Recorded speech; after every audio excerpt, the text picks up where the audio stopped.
He's as precious as apple pie, my mother-in-law Nancy exclaimed the first time she laid eyes on my newborn son. She lavished him with so much affection that it was obvious how deeply she loved him. She even eagerly looked after him when I was at work.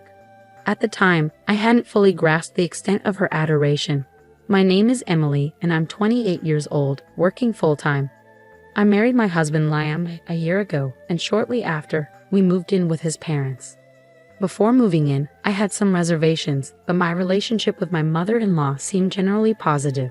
She even helped us with household chores, which was appreciated since my husband and I were both juggling busy work schedules. However, there was one aspect that troubled me: her constant inquiries about our plans to have children. "It's been a year since you got married. Aren't you planning on starting a family soon? You're not getting any younger, you know." These daily remarks were beginning to weigh heavily on me. Though I wanted children eventually, we had financial considerations to address first. From my perspective, a year of marriage was still just the beginning, and I wanted to ensure we were financially stable before starting a family.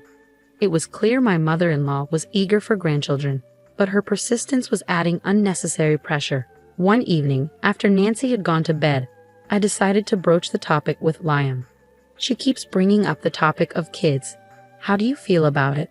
Her daily remarks are putting a lot of stress on me," I confided. Liam seemed taken aback, apologizing for not realizing how persistent his mother had been. He assured me he would talk to her about it. Then he proposed something.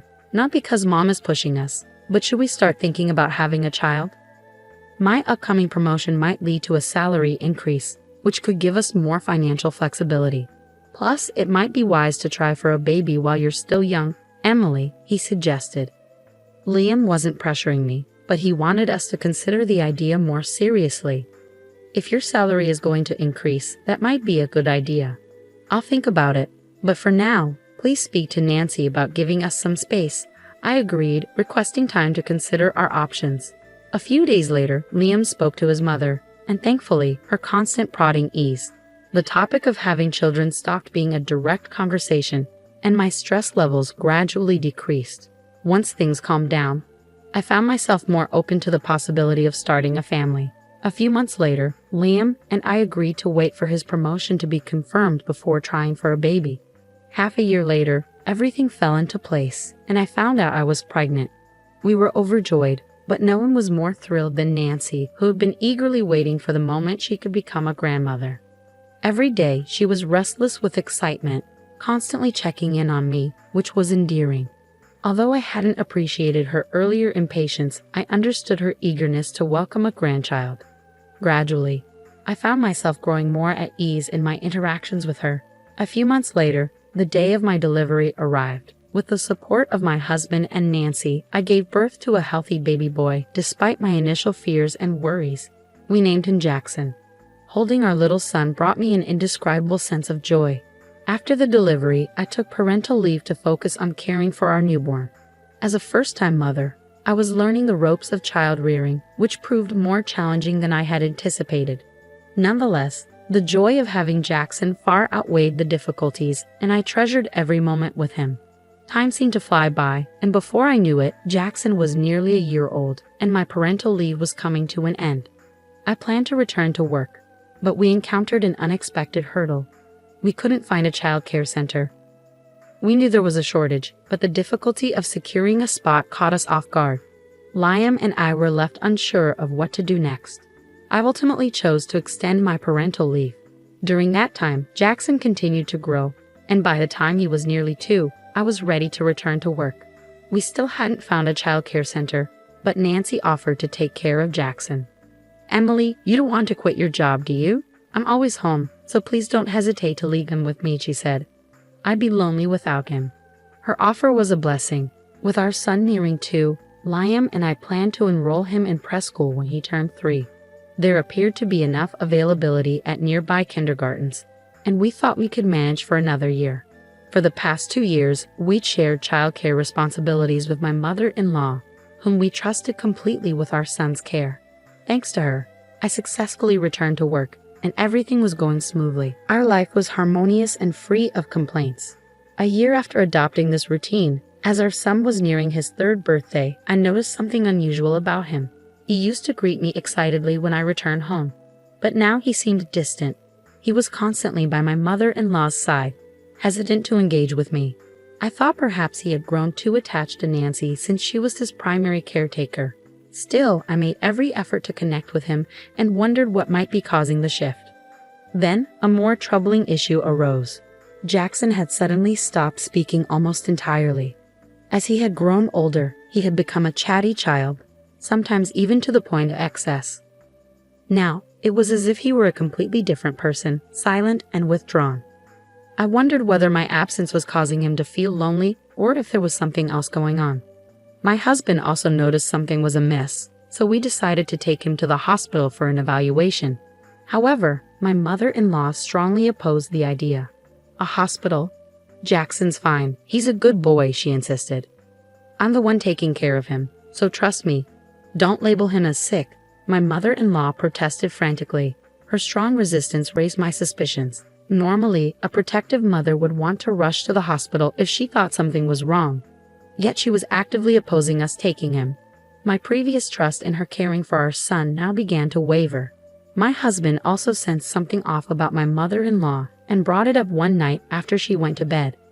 Do you really think nothing's wrong with Jackson? Mom's so adamant that he's fine. But I think we should get him checked out, he said.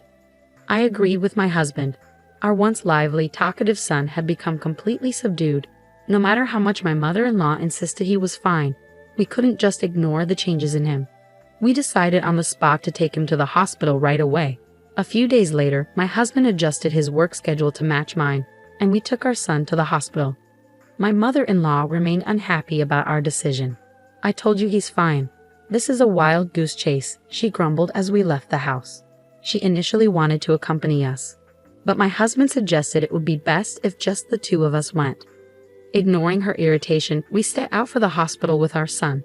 Our focus was entirely on our child, not on my mother-in-law's reactions. Throughout the drive, our son remained silent. My husband and I tried to lift his spirits, but our efforts were in vain. We exchanged worried glances, wondering if something could be wrong with him.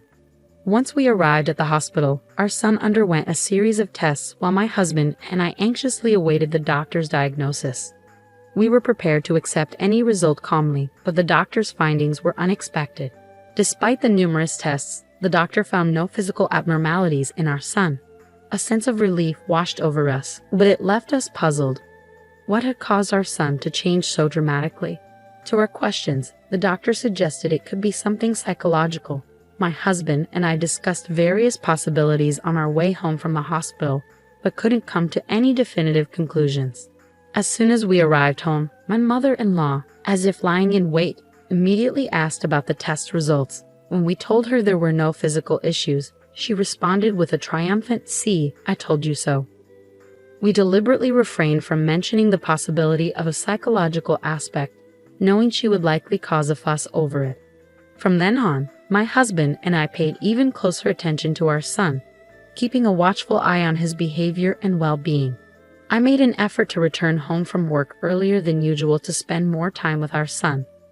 My husband did the same, making an effort to converse with him more often and share activities like bath time, hoping to establish a strong bond and better communication. As we adjusted our schedules and devoted more time to our son, gradual changes began to appear. He still didn't speak much, but he started approaching me with a smile, much like he did before. My husband and I reflected on our actions, realizing we may have inadvertently made him feel lonely. I even considered the possibility of quitting my job. Then, one day after work, I arrived home to find our son eagerly waiting to greet me. Such a sight had become rare, and it filled me with joy.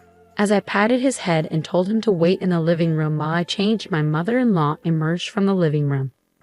Just as I was about to head to the bedroom, she stopped me, saying she needed to discuss something about our son. Lately, Jackson has been showing a defiant attitude towards me. Did you say anything to him? She asked calmly, but her smile seemed strained, sending a shiver down my spine. Defiant? I haven't seen that, and I haven't said anything to him, I replied. Upon hearing my response, my mother-in-law's expression hardened, and she began to raise her voice slightly. He's been ignoring my instructions. It's absurd for him to rebel against me when I've been caring for him, she exclaimed. Her reaction left me taken aback. My mother-in-law, who had previously insisted that nothing was wrong with our son when we took him to the hospital, was now labeling him as abnormal. Her words only heightened my growing mistrust. Until now, I had entrusted my son's care to her, reassured by her apparent affection for him. But now, I questioned whether that had been a mistake. While I hadn't observed any strange behavior from her while we were home together, the uneasy feeling about my mother-in-law persisted and was hard to shake. I decided to uncover the truth on my own. After a conversation with my mother-in-law, I pulled out an old voice recorder I had used for work and discreetly set it up in the living room the next morning. Spying on my family made me uneasy, and I feared my husband might disapprove, so I kept the plan to myself. Naturally, I didn't inform my mother-in-law either, as the goal was to monitor her interactions. The following day, after returning from work, I retrieved the recorder from the living room and played back the recording in the privacy of our bedroom. What I heard was shocking. The words my mother-in-law had spoken were unimaginable. My hand trembled from the impact and a surge of anger swept through me. I was furious with my mother-in-law and with myself for not noticing her behavior sooner. After composing myself, I contacted my husband and asked him to come home as soon as possible. I was considering leaving the house with our son. I apologized to him for recording without his consent and attached the audio file I had retrieved. After sending him the recording, I quickly returned to the living room, gathered my son, and took him to the bedroom. My mother-in-law seemed slightly irritated but didn't say anything as I settled our son down for sleep. As I waited for my husband to return home, I found solace in watching my son's peaceful sleeping face. Suddenly, I heard the sound of my husband entering the house, followed by the echo of his raised voice from the living room. "Hey Mom, what's going on?" he exclaimed, his hurried footsteps revealing his urgency. Rushing to the living room as quietly as possible, so as not to disturb my sleeping son, I found my mother-in-law standing there, visibly taken aback by my husband's uncharacteristic anger. Attempting to calm him down, I reminded him, "Jackson is sleeping." My words seemed to bring him back to his senses, and he took a deep breath before motioning for my mother-in-law to sit in front of us. Confused, she stammered, "Wait, what's happening?" Placing the recorder in front of her, I proceeded to explain why my husband and I were upset. "Sorry, but we recorded you while you were alone with Jackson. Can you explain this to us?" I asked before pressing play on the stored audio. The room was filled with the unsettling sound of my mother-in-law's voice, uttering numerous words directed at my son. Despite the discomfort, my husband and I silently endured, allowing her to listen. "When will you understand? I am your mom. You should call me Mom, okay? That woman is not your mom, so don't get along with her, even when she comes back. You've been clinging to that woman lately, and you even welcomed her home yesterday. But you don't have to do that." To my shock, my mother-in-law was demanding that our son call her Mama, even instructing him not to get close to me, his actual mother, upon my return home. Stunned into silence, I could hardly believe what I was hearing. When I first heard the recording, I realized it explained why our son had been acting strangely. My husband listened in disbelief as he heard his mother referring to me, Emily Wright, and teaching our son that I wasn't his real mother. He confronted his mother, calm yet clearly angry. Re-listening to the recording only deepened the disturbing reality of what had been happening. "You're mistaken. It's just a game. I was trying to make things fun for him." My mother-in-law feebly defended herself. But what kind of game involved denying our son his relationship with his mother? It was appalling to think she had acted normal around us, while secretly filling our son's head with this harmful nonsense. "You called our son abnormal, but who's the abnormal one here?" My husband questioned. Our son simply wanted to be with his mother, and for that, she had labeled him as unusual. "Is this your idea of a game?" he pressed. "Do you really think such an excuse will work? Explain yourself." My usually gentle husband confronted his mother with a stern expression, demanding an explanation. Cornered, she remained silent, keeping her head down. Finally, my husband, losing patience, slammed the table. "We cannot allow someone who acts so irrationally to be near our son. We're leaving this house."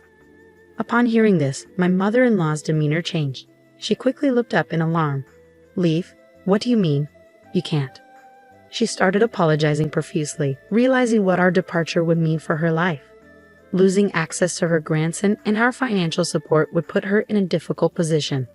I felt deep contempt when she only seemed concerned about her situation once her comfort was threatened. "Do you think an apology can fix this? Do you understand how our 3-year-old son felt?" I said, tears welling up at the thought of our son's emotional distress. My husband's eyes were red with anger and sadness as he turned his gaze on his mother. We're leaving whether you like it or not. As far as we're concerned, you're no longer family. With that, he took my hand and we went to our room to pack. We took our sleeping son and left the house. As soon as we were outside, my husband apologized for his mother's behavior, but I couldn't place all the blame on her.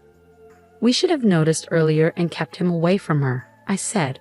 My husband agreed, murmuring his acknowledgement. But the decision to cut ties with my mother-in-law was one we had to make for the well-being of our son. It was clear the situation was harming him, and we needed to act. As we talked, we hailed a cab and headed for my parents' home, ready to start a new chapter for our family. Before confronting my mother-in-law, I had reached out to my parents for support, and they welcomed us warmly. At my parents' house, my husband spoke gently to our son about his grandmother and listened to his side of the story. However, as expected, our son remained silent, possibly hiding a deeper hurt. Let's give him time to talk when he's ready, we agreed, aiming to keep him calm while considering counseling for him. Jackson, I'm sorry. From now on, it will just be the three of us, Mom, Dad, and you. You don't have to worry anymore, my husband said, gently patting our son's head. Then, in a small voice, our son spoke, I don't like Grandma. Surprised, I reacted, Jackson, can you talk? Both my husband and I held back tears as we waited for our son to share more. With our reassurance that he wouldn't be living with his grandmother anymore, he slowly opened up about his fear of her anger and her attempts to convince him I was a wicked demon.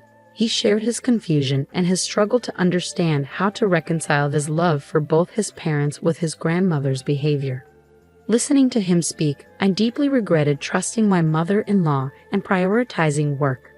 My husband and I apologized to our son and reassured him that from now on, it would just be the three of us together, and we would protect him. We lived with my parents until we found a new home, and without my mother-in-law's interference, our son gradually regained his cheerful self and resumed speaking normally with me. Seeing his smile return filled me with relief and gratitude. My husband regularly received messages from his mother begging us to return, but he never responded. I used the blocking feature on my phone to avoid her messages. Recently, my husband went back to his parents' house alone to retrieve our belongings. He said he completely ignored his mother, who cried like a child. Even seeing her in such a state, I felt no sympathy. My husband declared that protecting our family was his priority, and he would not tolerate anyone, even family, causing us harm. I was deeply grateful for his quick actions to protect our son. Living with my precious family is my greatest happiness. Eventually, my husband severed all contact with his mother, and we moved to a new home. We arranged with a relative to notify us if anything happens to her, and according to them, she's become increasingly depressed, spending her days alone in her large house. Meanwhile, we moved to a secure condominium and began our new life. I left my job to spend more time with our son, and together, my husband and I focused on supporting our son's mental health. As a result, our son seems back to his energetic self. Sometimes he can be a handful, but I find it endearing. I want to continue watching over my husband and son to ensure that our son never has to endure such difficulties again, as that is our greatest happiness.